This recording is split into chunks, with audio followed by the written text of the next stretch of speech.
Yeah, I mean, he did some of the stuff for sure. I wasn't looking forward, so I wasn't there for the most part, but he did some of the stuff, yeah. You usually know whose hands are back there, don't you? That's tough to tell, you know. It's tough. That's a weird question, Bob. That's a weird question. Sorry. Do you feel good Austin will be ready? I mean, I know you're not I know a doctor, one thing. but He's going to be in the training room treating himself as hard as possible, and I wouldn't hold him back. I think he's shown to you guys how tough of a son of a gun he is, so we'll see. That had to be a tough flight home on that side from Saturday. This week. I mean, it's extremely disappointing. Don't really want to reflect on the past as much, but definitely not the way we wanted it to be. But I think definitely Sunday was a down day, but the way the guys came out today and our practice day is really encouraging. It was a good practice today. You guys, South Carolina did a pretty good job against your all's run offense. Alabama's the number one rushing defense in the country. I think it's about 73 yards a game. Just how big a challenge is it to try to run on these guys? It's always been a challenge my whole career, and I think I'm just trying to emphasize the physicality and just know it's going to be a war. It's going to be 4 quarters, and just got to be ready to go every single rep.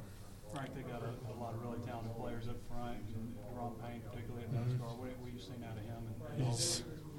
He's a combination of power and speed.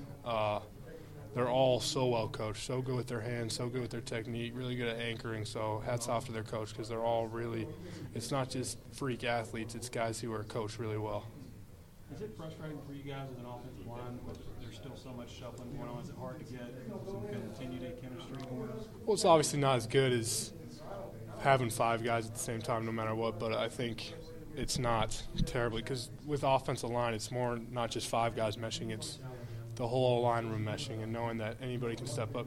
And when we do individual drills, there's a lot of guys stepping in. It's like right guard, get this rep. So there's not really names, it's more positions.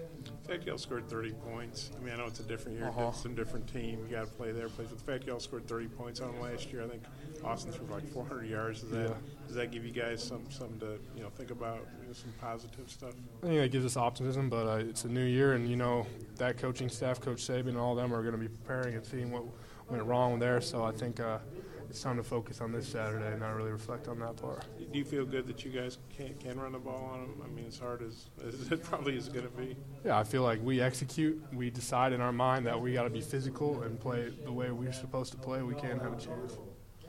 And as D-line challenges go, where does Alabama rank in terms of D-line? They're number 1, and they've kind of always been. They produce position after position after position freak shows that are not, and hats off to them, like I said earlier, they're freak shows that are really well coached, so hats off to their coaching staff. How do you guys kind of bounce back from the disappointment of South Carolina and get ready to have another tough task against Alabama and go out there in a farewell? You use it to fuel use it to fuel you, and you realize that there's not many people giving a shot, so internally we got to rally and know that it's going to be a 4-quarter war. You guys even paid attention. I think the point spread I saw, not that I bet or anything. Yeah, I'm not much of a better. 30 points. Is that something that motivates you guys? Or I didn't even know about that. So, I mean, yeah, I guess you use whatever you can on the outside world, but you kind of try to close it off. But I think they were 20-point favorites over the Aggies, and the Aggies were right there with them. So. And I'm not a gambler, so I don't know.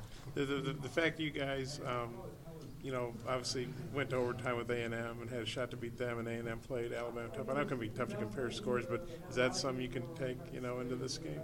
I think that's something as an outside world you can look at and everything like that, but the thing is, each week on Saturdays, it's a whole new war. Anybody can beat anybody. We've seen it in the college football world all the time, so you just got to – yeah, it's encouraging seeing how A&M played versus them and how we played versus them, but you can't really think, oh, they played them well, so we should play them well. You talk about the outside world. How do y'all block some of that stuff out? I think it's impossible to block it all out. I mean, even if you say you're blocking it all out, you're not blocking it all out. So I think me personally try to use it as fuel and try to not like say that you guys are haters or anything, but just prove the naysayers and everything like that wrong. What do you think the key teaching points from the South Carolina game were for the O-line? Yeah. Physical, and there are some things assignment-wise that we messed up and everything like that, but physical, man. You're playing offensive line for Brett Bielema, and you just got to be physical. You got to crawl, and you got to take pride in it, man. This week I'm really trying to emphasize to all 4 other guys is, man, it's got to be physical. Refuse to get beat. Scratch, claw, no matter what. Most physical. I want to be the most physical 5 out there. What's the mental aspect that goes into that? How do you push yourself mentally to be that physical guy that kind of not give up? It's a pride thing. I think it's just a pride thing in making that decision that refuse to lose, that refuse to. I mean, me personally, I take a lot of pride in my last name and everything like that, so I don't want anyone ever saying naysaying I get an Austin hit. I take a lot of pride in that. So you just got to find your thing, your nick, your knack, whatever it is, and take a lot of pride in it and refuse to let anyone hit you.